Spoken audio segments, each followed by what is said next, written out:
Hi, friends. Welcome to Overcome with Joe Shiro. I am your host, Joe Shiro. This show will be navigating through the trials, triumphs, and power of musical theater.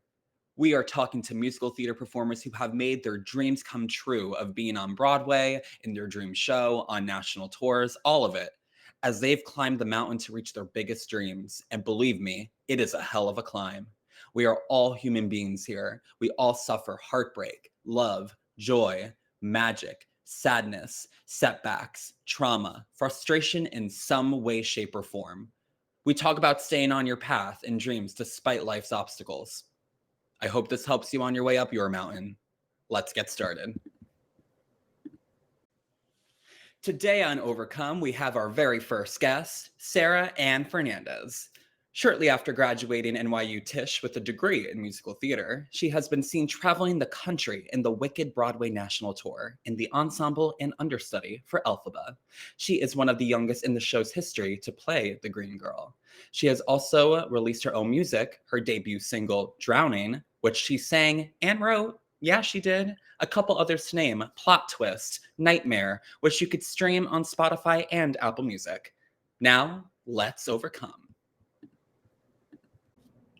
Hi, Sarah. Hello, how are you? Welcome, welcome. As I told guests that are going to be coming on this show, I want to start off with a mantra. Do you have a mantra you'd like to share, Sarah? I do. I got it from my college voice teacher, Karen Parks, who is a mentor of mine. And it ain't over till it's over. It ain't over till it's over. And you heard that, folks? It ain't over till it's It over. ain't over till it's over. And until it's over, you got to keep going. So she told me that maybe my sophomore year, and I repeat that to myself constantly. You have to. It's so important because I feel like it's so easy to just everything we want in our dreams we want really fast, right? Like right at our fingertips, but it's not like that. You have to keep going. You're gonna get rejected. Um, Especially in entertainment. yes, a lot of no's, and I think it also shapes you. Like all those no's, it redirect. Like redirect. Rejection is redirection. And Absolutely. it can level you up in a way that you could never have imagined before, because when you're breaking down like that, being broke down like that, it like sheds your skin in a way.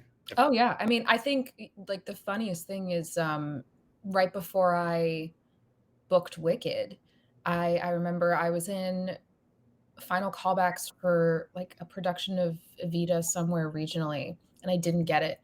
And I remember being like, "Oh my god, like, I wanted this so badly, and, like, like, what am I doing?" And, like, just, like, so upset that that didn't work out. And then Wicked worked out, and I'm like, "Okay, well, this was obviously, like." I mean, not that I don't love me and Evita and hope to do it someday, but, like, just, like, had I been doing Evita, maybe I wouldn't have been available to audition for Wicked, and, that would have been awful. So, I also I like the rejection is redirection. I also sometimes say rejection is protection. Mm, And it's like, what experiences I really have come to believe now what experiences are for me are not going to pass me. What experiences are not for me, I don't know yet why they're not for me, but they're not. And, like, that is what it is. And you just have to kind of like keep moving forward and realize that everybody has a project that's right for them. And, you know, if it's supposed to be for you, it's not going to pass you. So, exactly. And that applies to anything in oh, yeah. life, you know, uh, everything. And if you have, especially we have a lot of friends in the business too, there are friends that book a role maybe that you wanted. Julia Murray has talked about this in a podcast where she says you want to give 100% of that support that you would want for yourself to give to somebody else. Yes, exactly. Exactly. No, and, I think the misconception about working in theater is that it has to be competitive, that it has to be catty. That there are so many alphabas out there of different age ranges. And, like, if we wanted to, I guess we could all see each other as competition and not be friends, but that's not useful. And that's also just not accurate, because the fact of the matter is, like, regardless of the fact that there are so many women that have played the same role, we're all different. Like, we all bring something different to that. We bring something different to other things. And, like, I mean, sure, there are people that operate that way and, whatever, everybody has their own prerogative, but I don't know. I find that championing everybody else the way you want to be championed is just far better for your mental health, for everybody else's mental health. Because at the end of the day, it isn't a competition. I don't see it as a competition between myself and other people. I constantly see it as a competition between myself and how much better I can get, like competition between myself and my past self, myself and my future self. Um, I just, I don't know. I think that whole kind of mentality of competition doesn't help anybody. I think there's this idea that competition is like healthy and helps fuel you and make you more ambitious and make you work harder. But I actually don't see it that way. I actually find that community is what makes me feel more ambitious and makes me work harder.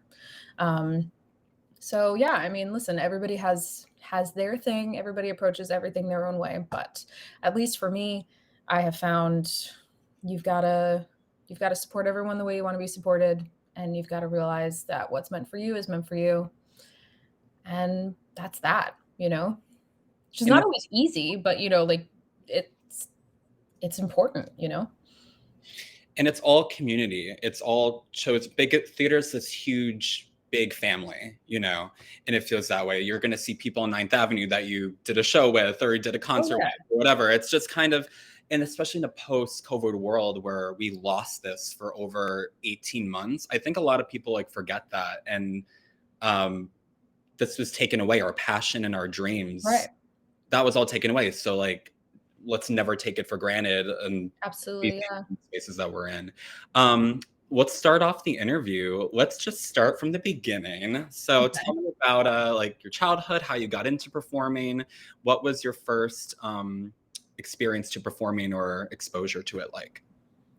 So I mean, I come from a family where nobody is involved in music or theater or the arts of any kind. I come from a very STEM family. But growing up, when I was about like 2 or 3 years old, my parents took me to see The Little Mermaid. And then that was like it for me. I was like, this music is magical. This like story is magical. I want to be a mermaid. I also want to be a singer. This is amazing. Um, and then it kind of shifted into like, other Disney films I was very, very interested in. Basically, whatever we had on VHS, I would watch. And then I also loved Britney Spears when I was 3 years old. I still do. But I wanted to be Britney. And so I would make everyone watch me perform Part of Your World and Baby One More Time constantly. Um, and yeah, I mean, it was just, I would sing constantly and I was very interested in just any of the music that was around me, which at the time was Disney films and pop music. And then I didn't really I mean, when I was about like 3 years old, my parents took me to see Beauty and the Beast on Broadway, which was my first Broadway show. And they were very concerned that that was a mistake. But I actually sat still through the whole thing and really loved it. And I do actually have memories of that. It's one of my first memories. But my first like real introduction to theater was when I was in the fifth grade. We did the school play. They didn't have a play in my school until fifth grade, like any type of drama club experience. And we did Grease, and I played Sandy, and that was my first musical, my first role. And I memorized the whole script, everybody's lines, not just mine, and like loved it. And kind of from then on, I was like, cool, like theater for me is just all of it. Um, and that only kind of intensified, honestly, the same year, about when I was 10 years old. I saw Wicked on Broadway. And that's the first musical like I really remember seeing. And I was like, oh, got it. Like this, like I love to sing. I love to go to dance class. I love to be listened to. Like this is something that incorporates all of that. And, you know, Wicked was so powerful and obviously. And, you know, getting to watch a show where the lead character was actually, I mean, Glinda's a lead for sure, but, you know, the namesake of the show was this woman who wasn't the pretty popular pink sparkly one. She was the one who was like a little bit too loud and like cared a little bit too much about things and like did the right thing. And even if that was kind of polarizing or whatever. And I just remember sitting there and being like, oh, like this kind of feels more like me than that other girl. Like this, like I actually really can kind of like see myself in this, and how exciting is that? And from then on, I just feel like uh, theater was my go-to. Like that was kind of my first experience of like, oh, this is interesting. And then, you know, doing my first ever musical was like, no, this is absolutely it. And then from then on, I just kept doing musicals, and here we are. So from when you saw the moment you saw Wicked, also I have to say, listeners, fun fact, Sarah and I both have the first alphabet that we saw, the first alphabet that we ever saw was Eden Espinosa. So once I heard that, I was like, she gets it. She And listen, could there be anyone better? She just, God, Eden is just so, I think I've been trying like my whole life to put into words like her magic. And I think I finally figured out at least a facet of it recently. Now that she's about to go into Olympika, which, oh my God, I'm so excited for that. And it's that the way that, I mean, obviously her voice knocks socks. We all know that. But the way that she prioritizes like the phrasing of each sentence, the way that she prioritizes the lyric and the way she acts the lyric is like nobody can touch that. I just like I was listening to her singing Woman Is, and I was like, yeah. I like not only am I like, holy shit, this woman can sing, but also just like you understand like exactly what she feels and what she's thinking based on the way that she sings like she's speaking, but also sings. It's crazy. She's so good. So yeah, she was my first alphabet, and changed me for good. yeah, she sings with every like part of her body and her Yep. marrow. It's just her soul just Yep. she was born to do that. So now what once you saw Wicked, you saw Eden, when did the seed plant, oh my God, I need to play Alphabet. This is my destiny. This will be me. I will do this. What was now Intermission. Like intermission, she sang Defying Gravity, curtain closed, like the map came down, and I was like, got it. This is what I'm gonna do for the rest of my life. Like that, specifically that. I love to sing, I love to dance, other things are cool, but it's this. It's that. And from that moment on, it was wicked, wicked, wicked, wicked. I went the next day. This makes me sound so old. I went the next day with my mom to FYE to get the original cast recording. Um, God love FYE people, the posters, all of it, a all little the bit, a little movie. bit horrifying now. It's like saying I went to Blockbuster. Yeah. Went to FYE with my mom to get the original cast recording, played it on my CD player alarm clock like every single day to the point where I broke it. Um, yeah, just it was just wicked, wicked all the time. And obviously there were other things that, you know, other shows too that really inspired me, but it always came back to Wicked. And honestly, in my adulthood, I feel like that remains the same. Like there are exciting things, there are exciting shows, but for me, it always comes back to Wicked. Like there are times now, even as I'm 25 years old, where I'm like, oh, it's me. Like Elphaba and Wicked has been there through my coming out. So, you know, when I came Yeah, out of the closet, and just has been there through so, you know, my parents' divorce and right. just so many in the pandemic and relationships, boyfriends, Absolutely. everything has been through me, friendships, best friends, like it's been through so much with me. And I understand like we all are her. That's why it's run for 20 years. Like we all Right. are her alphabet. Like we all are alphabet. Right. Like No, any and one facet or another. it has become the soundtrack to so many people's lives.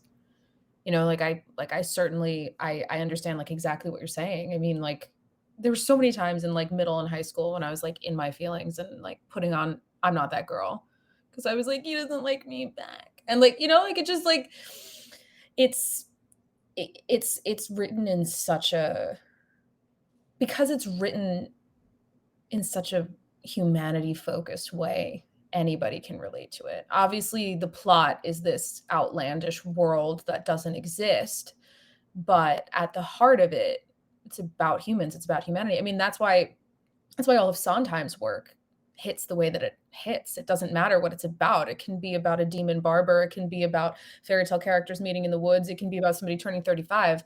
The through line of all of it is humanity.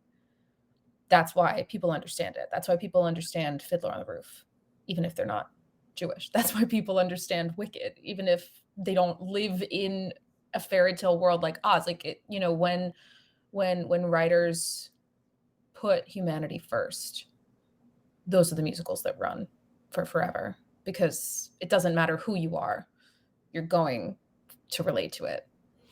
And Wicked is certainly that. Elphaba is certainly that for everybody. I mean, I don't think I've ever met anybody who's seen Wicked that hasn't related in part to Elphaba.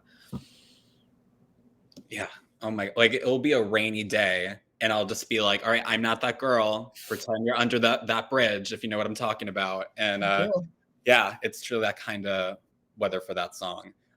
So now, going forward with your dream to play Elphaba and be in Wicked, Hell or High Water, this is happening. What roadblocks and what was the road ahead to get to your professional career in Right. that way? Well, I mean, I think, I came from a family with STEM backgrounds. Nobody in my family's ever pursued an arts career. Nobody in my family's ever pursued a singing or an acting career. So, I mean, my parents were supportive of me from day one, but we didn't know what we didn't know, So, like, I took dance classes, and I took like voice lessons with a local teacher, but it really wasn't until applying to colleges that I, really started to like get training. I was kind of just vibing, training on my own, training by listening to cast recordings of artists that I thought were brilliant and trying to emulate them. And that was how I learned how to sing before I learned how to sing. Um, so yeah, I mean, it really wasn't until college that, then I started receiving acting training for the first time in my life. And I really started um, receiving like hardcore vocal technique training.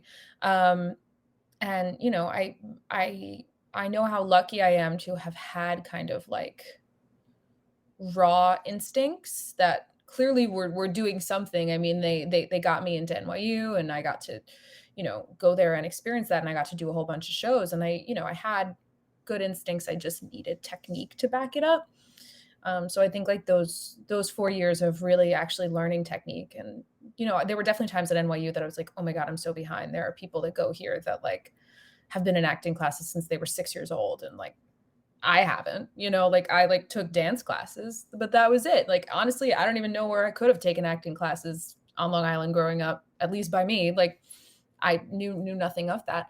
Um, so yeah, there were times that I was like, "Oh my God, I'm so behind." Like I have these big dreams. Like I just want I just want to know everything that I don't know, And so I was very, very committed during college. I did like little else other than work, and more work.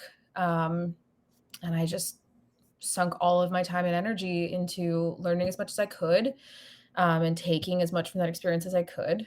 And, I mean, I think everyone's always learning. I'm still learning, but I definitely felt, at least when I graduated, better than when I started. Um, and yeah, I think that my journey to like booking Wicked is abnormal just because I feel like I was in the right place at the right time. Like most of the people that I know that were in the company auditioned, and maybe like 3 years later, there was an opening and they got the call. Like they had the job the whole time. It's just when the opening opened up. Whereas, I mean, when I initially auditioned, the day after my initial audition, the person who I replaced had put in their notice. So immediately it was like, "Oh, cool, we're actually looking exactly for someone like you." And that immediately expedited that process. My whole audition process for Wicked was about, like, a little under a month. And then a little under a month later, I was on the road, which was not normal. And honestly, I think, there were so many times in the audition process and even being out on the road that I was kind of like, am I like, like, when is someone gonna say psych? Because, like, I know what I'm doing, but I don't know that I know what I'm doing. Like, everybody else who works here is, like, at least a decade older than me and has done multiple professional shows or led multiple professional shows, whatever. And, like, I've led a couple shows at NYU in a black box. And now, like, this stage is triple the size of anything I've ever done remotely professionally. And this role is triple the size of any role I've ever played ever, and probably the biggest I'll ever play in my lifetime. And, like, I'm newly, freshly 22 years old, like, living on a prayer, like, working my ass off, but, like, just kind of like, okay, like, kind of thrown off the deep end in, like, the coolest way. So, yeah. And tell the listeners, how many months after you graduated NYU, it was June 2018, how many months later till you got the call? I booked Wicked beginning of December 2018. So that's like 5-6 months out Yeah. of school. Yeah. Badass. Total badass. Totally nuts. Yeah. Again, nothing that I expected. Like, even when I got that initial Wicked audition, which was, like, end of November, like, it was kinda, like, right before Thanksgiving 2018, that was, like, a totally, like, the email said, like, "Future replacements," or whatever, like, filling the files type of thing, and I was like, "This is great. It's, like, an opportunity for them to get to know me, like, I obviously really love this show. Nothing's gonna come of this. I'm really young. I have a lot of work to do, but it's just good for them to know my name." And then, like, Thanksgiving passed, and I truly had, like, let go of it because I was like, this is not gonna happen. It's just not gonna happen now." Um, and then I got the call back and I was like, "Oh," like, like, this just not at all what I expected. Um, so yeah, I mean, I think, God, I can't remember who. Oh, geez, I can't remember who says this. Dan Michike, who's the music director of the production. He often says, "Success is when preparation meets opportunity," um, and that is what it was. It was years and years and years of preparation, meeting this one window of opportunity, and unfortunately, that's just luck. I mean, the preparation's not luck, but the opportunity is always luck. So I never take for granted the opportunity because sometimes I still think about it and I'm like, that's freaking crazy. Like, Yeah. You not got to do it. You got to live your dream. And now, and once you were getting the callbacks in the audition, what was the callback like for the ensemble and Elphaba? Like, what did you, in that short amount of time, what did they have you do? What kind of notes or feedback did you get in those sessions? so my initial audition was just the Elphaba packet. It was just for, like, future Elphaba replacements. And that included cuts of The Wizard and I, Defying Gravity, and I'm Not That Girl. And then it included two scenes, the lion cub scene with Fiero and the cat fight scene with Glinda. And in my initial audition, all I did was The Wizard and I, Defying Gravity. I don't think I did any scenes, actually, just the two songs. Because again, that wasn't really like that wasn't like oh, we're actively looking for somebody. And then my callback, I did just at like 9:45 in the morning. Awful. I did The Wizard and I, Defying Gravity, like 2 or 3 times, which was, like, in a row, which was a little kooky. Um, and that was basically just to test, like, do you have the stamina to do this 2 or 3 times in a row at 10 in the morning? Um, and then actually never did I'm Not That Girl, and did the Lion Cub scene like 1 or 2 times. Never did the catfight scene. And then that was it for me singing and acting wise. And then my final callback for the whole thing was a dance call of the Ozdust ballroom combination, and it was just me and another girl, which was like terrifying because I had just never been in a dance call experience like that. They'd always been multiple people and multiple people behind a table, whatever. This was just myself and this other girl, Corinne, the associate choreographer, Craig Burns of Chelsea, and a piano player in this like huge room at Pearl Studios for 2 people. Um, and then a couple hours after that, I got the offer. Um, My gosh. yeah. So magical. Oh my gosh. And getting to work these people like Corinne, she like knows Wicked back of her hand. Like Yeah. it's in her bone marrow. Oh yeah. I mean, she's 20 years. She was in the original company, and her husband, man, he was the original Chistery. I mean, like Wicked is like literally in their children's blood. It's crazy. Um, no, I mean they're all wonderful. And yeah, it was certainly nerve wracking. I mean, my first audition, it was in the room just Craig and Dan Michike. And then my second audition was Craig, Dan Michike, and Lisa Leguiu, the associate director. The And then, queen. The queen. of course, of course. And then, yeah, and then my third was just Corinne. So yeah, I ended up hitting all of them throughout the process. Because at this point, when the show is running that long, it's the associates are what keep it running. Like Joe Mantello, at least while I was out there, only comes and visits every once in a while. Stephen Remus comes and visits every once in a while, but really it's being run by Lisa, Corinne, and Dan, and cast and kept together. So, and it's a machine, and they keep it running, the big green machine. I mean, they're all so incredible what they do. And like Lisa, she has worked on every single Wicked company in the freaking world, like from Yeah. Australia to Japan. So you're learning all of this, from her, Corinne, and these with such Right. insight. Oh my gosh. I mean, so many women and people from all walks of life they worked with. I mean, it's a beautiful thing. So now you got the call to join the tour. So tell me about leaving for the road. What was that month till you left for rehearsals to LA and leaving Long Island? It's very like I picture it very Sunny with a Chance, just like getting your bag together and leaving your town and literally off to LA. Yeah, I mean, it was crazy. I mean, again, I went to school at NYU, which was like a 30-minute train ride away from where I grew up. So I had never really lived outside of New York ever. Um, so that was certainly a little crazy. And also LA being like the first tour stop was kind of nuts.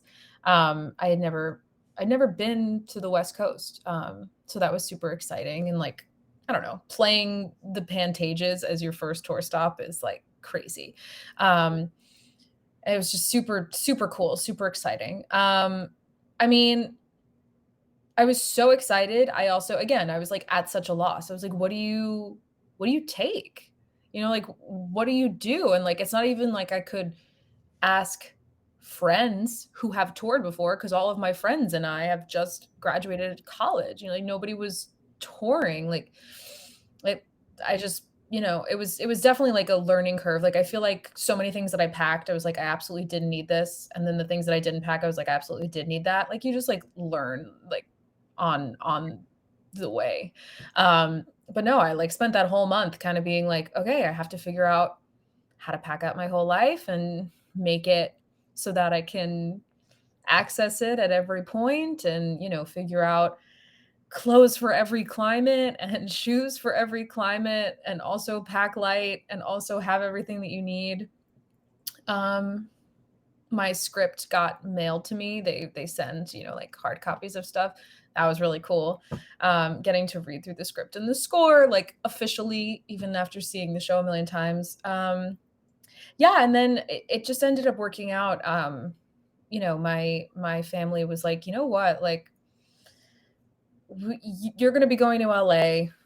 My brother and sister who are younger than me, they're going to be off from school. And my mom was like, why don't we just like go to California for New Year's? All of us will like celebrate the fact that you got this big job. Maybe we'll like go to Disneyland, just like do like a quick little like family vacation before you start work. So we did that, and that was really awesome. We went to Disneyland for like 2 days.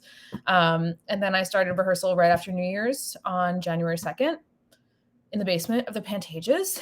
It was wild, totally wild. I was understudying freaking Jackie Burns and Cara Lindsay was Glinda at the time. And I just like the most starstruck I think I've ever been in my lifetime was meeting the two of them, and not like in a stage door experience, but like, hi, like we work together now. And I was just kind of like, oh my God. It's just so cool. It was a really cool experience. It was obviously overwhelming, like just learning Elphaba and the ensemble track in like 2 weeks' time. And meeting all these new people and living in a new place by yourself for the first time. I had also started like that was when You came out, the television show, and I had started watching season 1 of that, and I was like, "I don't think I should start watching this as, like, a woman who's living alone in a hotel room right now." I was like, "I think I have to watch something else." This is not helpful to me.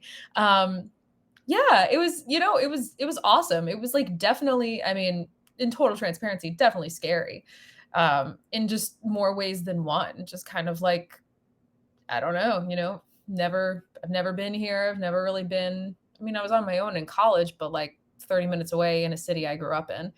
Um, yeah, never got plugged into at the time, like 15-year-old machine. Never did a rehearsal without everybody else around me, like just lots of new things, but the best way to learn how to do all of those things, like the coolest way to learn how to do everything. And yeah, you just learn as you go. And now your first night. So I think Olivia left on like a Wednesday or something because I was in LA that week. I like Yes, Tuesday, Wednesday. So I think she probably. Wednesday. And then did you debut like on Friday or Saturday, something like that? Like a couple days after? I know, I have no idea, honestly. Uh, I mean, I know that we left on a Sunday after like a 2-show day. And I think I debuted, yeah, either on you know what? I think I debuted on a Friday or a Thursday night, but I'm pretty sure it was a Friday. And then did the 2 shows Saturday, 2 shows Sunday, and then we left LA. Because I only did like the last weekend in LA. I was rehearsing the whole time we were out there. I only performed that final weekend in LA. I'm pretty sure it was a Friday. And then really started doing shows like full time when we got to Salt Lake City. So now your first night in the ensemble, the map is down. You're in that position for when the curtain goes up. You hear the dragon start to go, the overture. What are you feeling? Like what's happening in this moment for you? I mean, so many things. First of all, I had my put in, which is why I'm pretty sure it was on a Friday or a Thursday. I had my put in that morning with everybody, which basically is it's just where like I run through the whole show in my costumes and stuff to get spacing, and everybody else just kind of runs through it just to show me where everything's going to be. Um, so that was my first time doing the show with anybody else other than the dance captain who had taught me the show. Um, and I mean, it went well. My put in, there were a couple of like costume hiccups, and I was like definitely freaking out about those. But otherwise, I like felt like I knew the show pretty inside and out, and I felt like the spacing was fine. It was a mix of like, but like once we're at showtime, it was a mix of like, holy shit, I can't believe this is happening. Like this is wicked. And I'm standing on stage. Like that's crazy. And also just like, don't fuck up. Like just like Mhm. everybody else here knows what they're doing. You're the only person who like maybe doesn't. So just like focus, focus, focus, focus, focus. But it was awesome. And And, like, again, I had also tried on all of those costumes for the first time, like, 2 days before.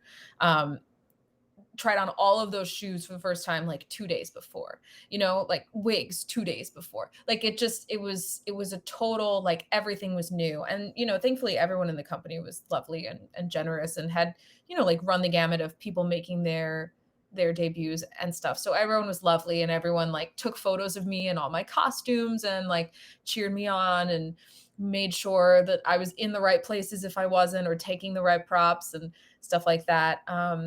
And it was really great. I remember, the wizard at the time was Jason Gra, who, like, I love, and we ended up becoming so close over the course of touring. He was honestly like a father to me. And Jason had, like, left me, like, a beautiful card in my dressing room for my opening night. People sent me flowers, and it was just crazy. It was totally crazy. I was so overwhelmed with how awesome it was. And Jackie and Kara were so great to me and so supportive. And um, actually, one of the best memories and stories of that night is during Thank Goodness.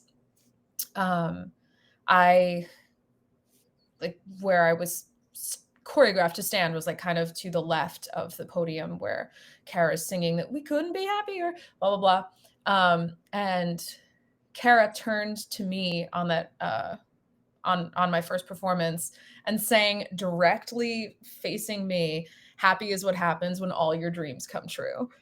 And then, like, applauded me and then kept going with the show. And I was like, "Oh, good. I'm crying underneath my green glasses here." Um, it was an awesome night. It was so crazy. I kind of woke up the next morning and I was like, I have no idea if I did anything right, but I had fun. So now let's do it twice, you know? Oh my gosh, that's definitely going on a reel for sure. That is so beautiful. So now, thank you for sharing that. Of Thank you course. for now getting into the Elphaba stuff. What was the first time putting on the Elphaba dress, the shiz dress, getting your fittings for the Elphaba costumes? Now, take me through. And who did you wear? Because I know they use different women's costumes. Yes. So, do you know who you wore? Let's talk about first what it was like, and then who you wore. So, so I had a couple of fittings for things before I left New York. They have, like, a whole big Wicked, like, costume surplus shop in New York City. So I had tried on a bunch of different, like, ensemble stuff in New York, but they were like, "No, like, we don't have any of the Alphabet dresses ready for you to try on right now. Like, I'm so sorry." And it was Laurel Harris, who's one of the costume supervisors. She's amazing. And still to this day, she's always like, "I always feel so bad that your first time you tried on costumes that I didn't have an Alphabet dress for you because I wanted to put you in one so you could have your moment, and I just didn't have one." Which is so funny. So the first, like, Alphabet dresses and stuff that I tried on weren't until I got to LA. And I don't remember what the circumstance was, whether it was like something was at a museum or something, whatever. Either way, didn't have those dresses until I got to, like, my third or fourth day in LA. I had fittings for Elphaba stuff. And yeah, the first Elphaba dress that I tried on was, like, during the day. Uh, Nobody was there. I was in Jackie Burns' dressing room in the Pantages, and Michelle, one of the costume associates, was like, "Do you want a picture?" And I was like, "Yes, please." And I, like, sent it to my mom. Um, I'm almost positive that my Act 2 Elphaba dress, like the dress, was, Chelsea Kronbach's? Chelsea Kronbach? Oh my God. Yeah. Broadway Understudy, 2008, Um, 2010. Yeah, she did it. so yeah, so I had her dress for my Alphabet dress, but then my shiz dress, just the dress, was Desi Oakley's dress. Get Out. That's so cool. But then my shiz jacket was Caroline Bowman's jacket. My gosh. And all these ladies are walking with you. They are with you through Oh, that. yeah. And then all of my hats were Mary Kay Morrissey's hats. Another queen. And Because now of her. Well, I mean, I guess we have similarly shaped heads because they tried a lot of hats on me and they didn't fit me. Those are the only hats that fit. They were either too small or too big. Um, and then and then they tried MKs on and they fit perfectly. So those were my hats. Because usually they would just, at least from what I understand, they would even let like, you know, standbys and understudies kind of like, okay, like if the hat fits you, like we'll just wire that one, but they didn't fit me. So and then shoes wise, I had a couple of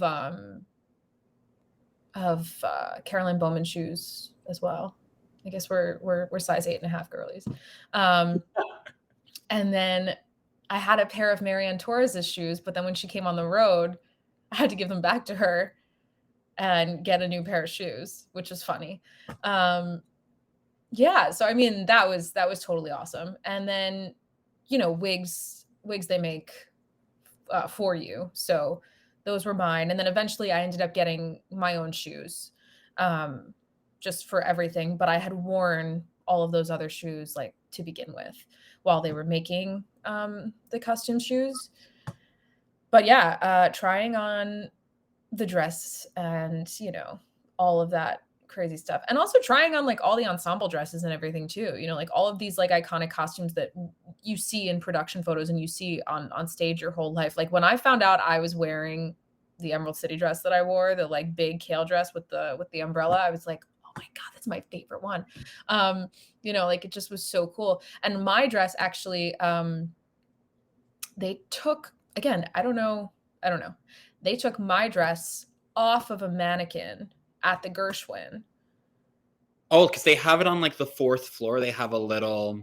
If because you they go to have it Alton, on the 4th floor, yeah, yeah, and for whatever reason, they sent that over for me because they were like, "Actually, that's probably her size," and that was one of the original Emerald City dresses, and they don't make it with that fabric anymore. So mine was like this like light green fabric, like floral pattern with like a blue and like a light green, whereas I think the fabric that they use now for the newer dresses is like a darker, deeper, like emerald green. So that was really cool too. oh my gosh. Yeah. That's insane. I love to know, like, I'm friends with Marie Ify, so I'm like, who are you Oh, wearing? Who are like, who she's wearing like Casey. Marie, I love Marie. Yeah. Marie, I think, had mine for like a hot second, and then I think they gave her a different one because I saw a photo of her and she's got the like darker green now, which that one's really nice too. I'm like kind of sad I never got to wear that one. Yeah. You But both slayed it. You both are slaying it. well, thanks. Well, she's awesome. So and I want to tell you this. So now another woman down the line is going to be like, oh, Sarah Fernandez wore this dress. Oh, she wore this Defying Gravity dress. She wore this pink I beret. mean, It will continue, you know. yeah, You know, like you were in awe of like I'm wearing these Caroline Bowman's shoes. Another woman down the line is going to be like, these are Sarah Fernandez's shoes. So it's that's going to true. continue. The day has come for your Elphaba put in. So if you want to tell the listeners what a put in is and like how many weeks after you joined the show and what Yeah. it was like.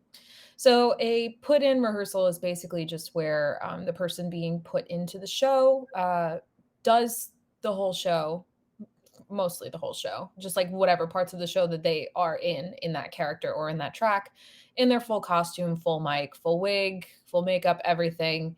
And everybody else in the company comes and essentially puts them into the show. They're not in full costume, but they're just there to space it out.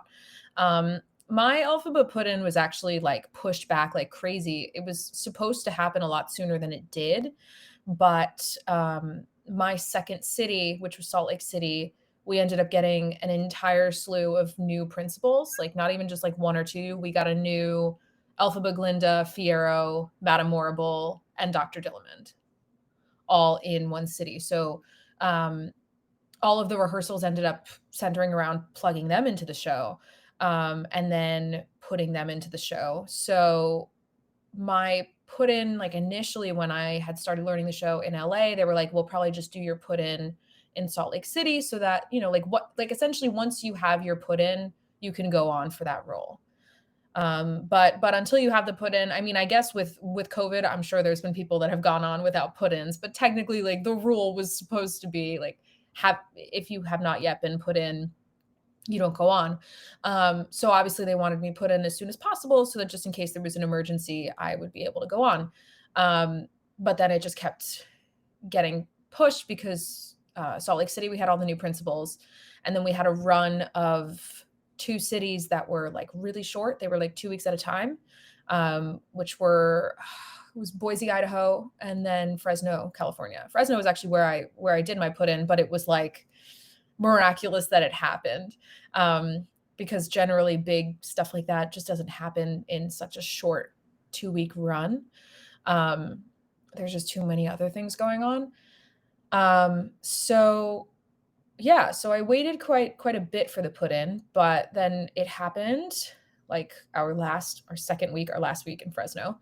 Um, and yeah, I mean, we had done a couple of like understudy rehearsals here and there, but the last time I had really touched Elphaba, like really, was in Los Angeles when I had learned it. And then every once in a while, like if I was rehearsing like with Kurt when we were putting Kurt in as Fierro, then I would play Elphaba. But otherwise, like, there weren't really a lot of understudy rehearsals then. So yeah, it was more just like again, like learning something new for me, having to keep at this role by myself, like rehearsing it with nobody. Um, and I would like put post-its on the floor of all my hotel rooms of like all the numbers on the stage and make sure I knew where I was walking. Like every night when I got home from work, I'd be like, okay, cool. Let's just like run through this one more time and make sure like I know what numbers I'm standing on so that when this happens, I'm ready.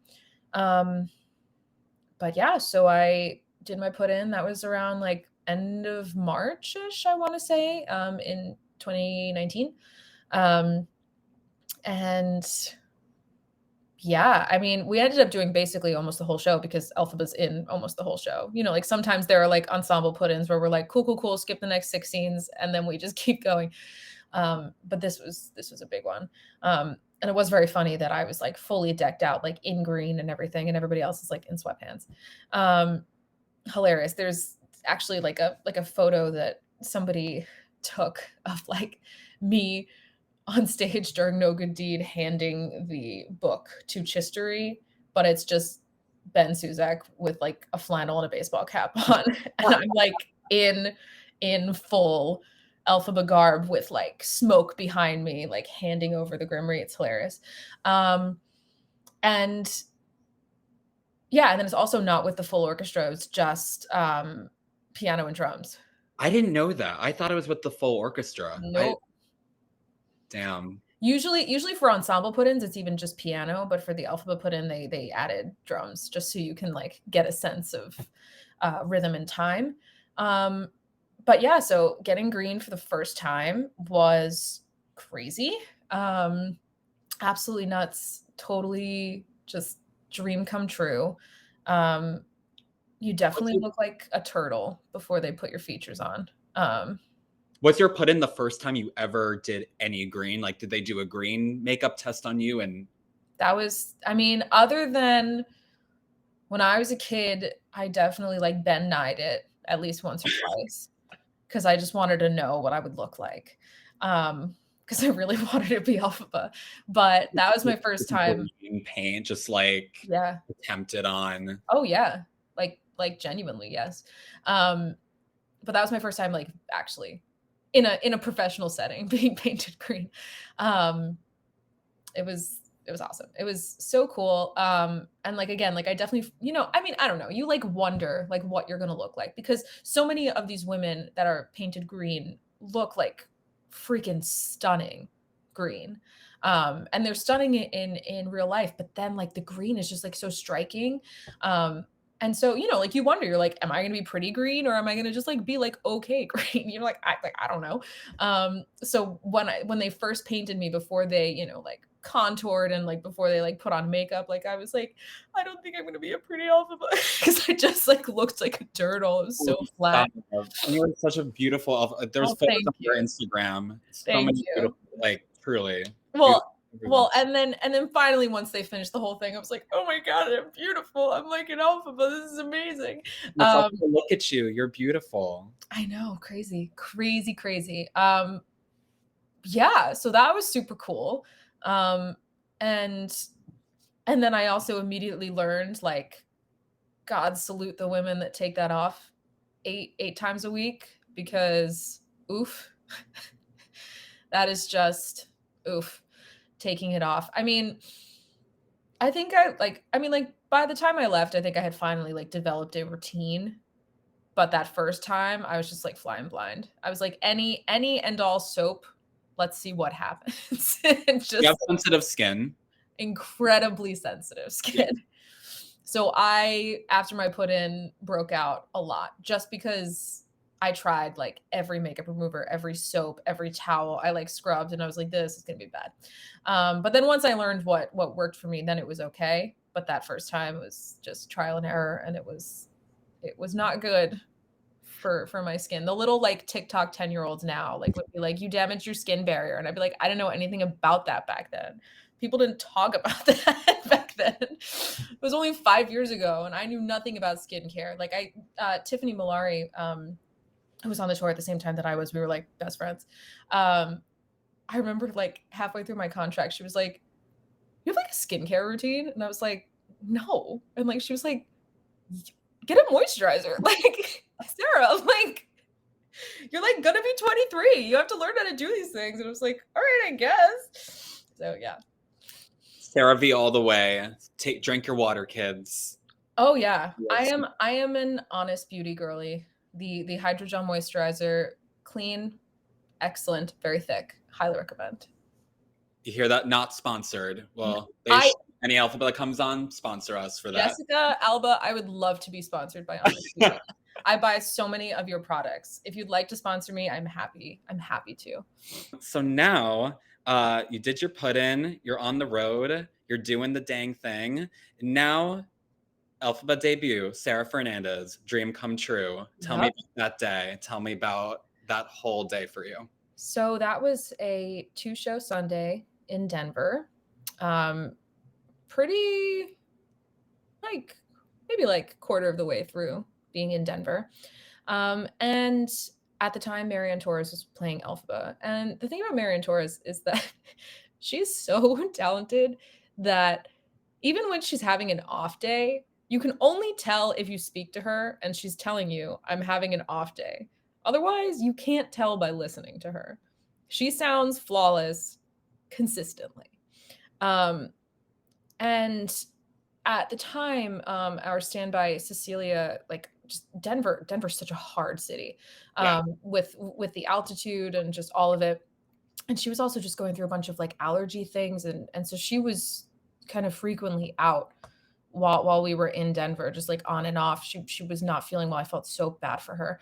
Um, and just like kept like bringing her like cough drops to her station, and I'd be like, please just feel better, I feel so bad for you, like it's just so miserable, like especially to like be away from any doctors that like to be away from home, to be dealing with feeling sick like in a hotel room, like that's just the worst. Like anytime anybody didn't feel well on tour, I'd be like, oh my god, like please let me know anything you need because it's the worst thing in the world.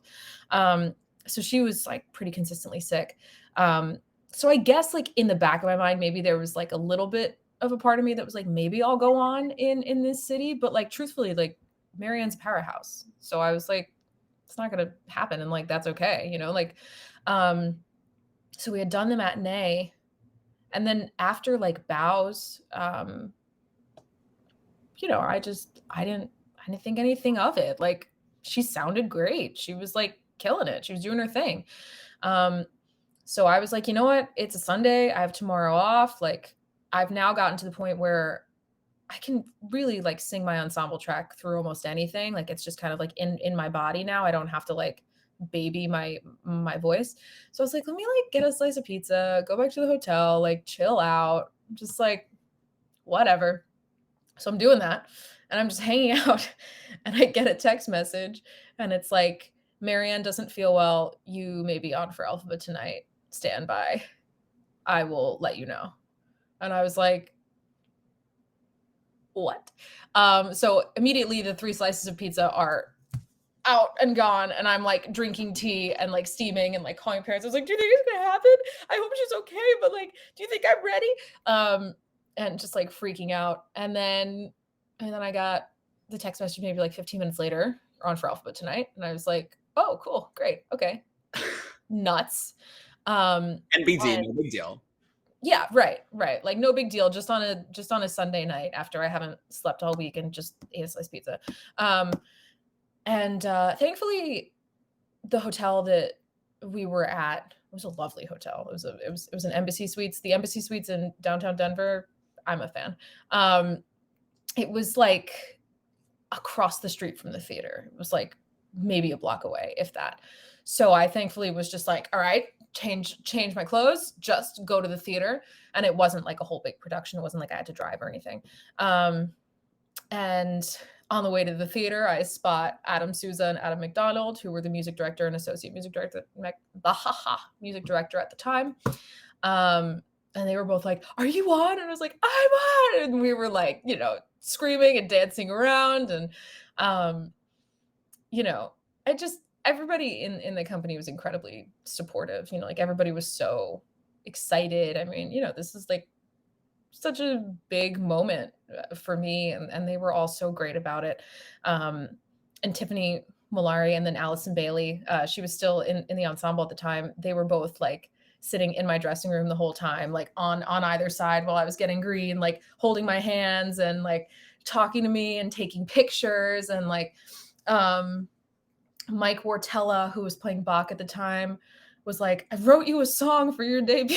I was like, "Okay." And he came in and he like sang me his debut song on his guitar. And Jason and Sharon Sachs, who was memorable at the time, like they were both there. And Millie Diaz was Nessa at the time, but she was there like the whole time. My family was like FaceTiming me while I was getting green. And um it was really great. It was just so awesome. And Erin Mackey is like the most generous scene partner and human being on the planet.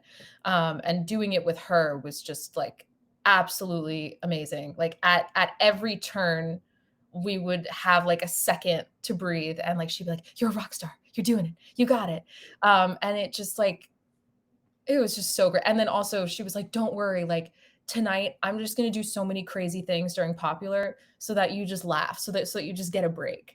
And she went from 0 to Unhinged. Like just everything that she was doing that night, I had never seen her do before, and I was like like tears coming down my eyes, cracking up, because she's hilarious. She's fantastic. Um and it was just so fun. It was so like exciting and exhilarating. And I also like at times kind of blacked out because like holy crap, like I'm playing Elphaba. People would like stand in the wings and watch me do my numbers. Like it was so awesome. It was so sweet. Um Crazy, but so awesome. Can I ask so you were about two things, right when you were before to run out for dear old shiz. What Mm. is going through? You're behind the clock, the time dragon clock. You're with your suitcase. Tell me, talk to me about it. Um Two thoughts. Don't cry, don't fuck up. And that was just it on a loop. I just, when I ran out and there was entrance applause, because I didn't expect it to happen for me, like I wasn't the name on the playbill. When I ran out, there's entrance applause. I was like, "Oh, okay, keep it in, keep it in, keep it in." It's the green girl. It's the recognition. You Crazy, absolutely know who crazy. it is. It's Alphaba. And it's also, that's when everything kicks off. So from then on, it was just, honestly, it was just don't think, just do. Like you just can't. There's just no time to think. You got to just do. And now you're getting to defy gravity, your life's dream to defy gravity. You're singing with Erin Mackey. I hope you're happy in the end. I hope you're happy, my friend. The dun dun dun dun. You're running back. Tell me from that moment to Okay. and I while you're flying. I was terrified of consistently from the moment I started the job to the moment I left the job. I was consistently terrified of being the person that doesn't get into the levitator in time. Um, that was just like always my fear. I was like, watch, like knowing me, it's gonna be me. And it's like you have like 5 seconds to get into that thing in the dark. And so I just would always like tense up like crazy whenever I had to do that. So getting into the levitator was just like pure anxiety personified. Then once I was in, then it was like, cool, now we can do this. But like getting into it every single time for me was always like, get in, get in, get in, get in, get in, get in, get in. And then once I was finally in, because I mean, I just like I didn't do it enough with the actual levitator that I really like felt confident in it. Um, so once I finally did, I was like, all right, okay, let's do it. And then it was like, all right, cool. I'm singing Defying Gravity and there's people there. You know, like I've like done it before and there's not a soul sitting in the audience like during rehearsal. Like there are people everywhere. Um this is crazy. Like I'm all the way up here and I can see all the people up there. Like that's wild. It was so wild. The coolest thing ever. And I would just and as I was taking flight that first time, I made eye contact with Adam Souza, who was conducting the show, and he's like conducting with one hand, and with the other hand, he's like, "Go!" you know, like, and I was like, "Okay, all right," you know, like again, everyone was so great and like so supportive. It was amazing. It was and then to finish it and then the whole crowd is cheering again. I've always finished it like in silence with maybe like a lone clap or something because there's two people in the audience. To finish it and everybody's like cheering, I was like, whoa, like that's so cool. Oh my god, Exhilarating. let it rip, baby. Like, so Yeah. you're ascending up everything you've been through, every moment, every voice class, every voice lesson, trauma, setback, everything that you've been through, Right. you're rising up literally. Everything you've worked for and dreamed of. And I'm just envisioning you just rising up and all that finally obviously making sense, your build up to that point. I'm getting chills talking about it, but now none of that matters. You're doing the dream, you're doing the thing that you said you were gonna do. Yeah. It's like makes me want to cry. It's like so magical to hear. At no point have I ever taken any of that opportunity or any of that experience for granted. Like it just I know I know how difficult it is to get lightning to strike like that. I mean, like you could be the most talented person in the world and the lightning still won't strike like that. Like it really it is so luck based and so just like absolutely out of your control based. Like you can do the work, but that doesn't always mean that it's going to happen. And even, you know, even like understudying the role, you could be there forever and you can maybe never go on. I mean, I went on for the first time in my first 6 months of working there. That's crazy. That doesn't happen, you know? Like I just at every turn and even now years later, it just like I deeply approach it with such a sense of gratitude that I got to do it. You know, that I said when I was 10 years old, this is what I'm going to do, this is what I want to do. And even if I never do it again, or even if I never, you know, anything else ever again, like I can always say that I've done that. Um, and that's just like absolutely wild. And on the days when I feel like total garbage about myself, that is the one thing that I, you know, remind myself constantly. And you not only got to do it once, but twice, two times, baby. Two times. What was that was your second performance? What was that? What was that one like as well? Leaving Seattle, um, I was like feeling a little bit off, but I was okay. And then by the time that we did get to Portland, I was like, I think I'm sick. Like, I think I've like finally caught a bug. I think finally something has caught up to me. And so at the top of every city, we do like a company meeting in the theater at like usually like 2, 3 o'clock around there, and then there's sound check, and then you do the show that night, like on a Tuesday, on a Wednesday. Um, And so that Wednesday, I had gone to the company meeting and I wasn't feeling well. I wasn't like sick yet, but I really wasn't feeling well. And so I went to stage management and I was like, I just want to let you know, like in advance, I think I'm coming down with something. Like, I don't know. I can probably do the show tonight, but I don't know what tomorrow's going to look like. And stage management was like, you know what? Apparently, Marianne and Cecilia don't feel good either. So why don't you go home tonight? Don't come to sound check. Don't come to the show tonight. Just get some rest because we have 2 shows tomorrow, just in case. And I was like, okay, like again, like I can come to work. And they were like, no, no, no, like it's just better. Just go home tonight. And I was like, all right, fine. So I went back to the hotel and ended up like having a fever, feeling awful, going to bed early. Woke up the next morning and still felt really bad. So I was like, I'm gonna have to call out of the matinee. And they were like, okay, no problem. Marianne had also called out of that matinee. So Cecilia was on his Alphaba, but Cecilia wasn't feeling well. And I guess there was just a miscommunication because apparently Cecilia wasn't feeling well halfway through the show. And she was like, I think you guys have to put Sarah on. And they were like, Sarah's not here. um, What? so Cecilia finished out the show. And then at around maybe like 2 o'clock, Marianne, Cecilia, and I got a text message in a group chat from the stage manager, and he was like, "You're all sick. Somebody has to play Alphabet tonight. Which one is it going to be?"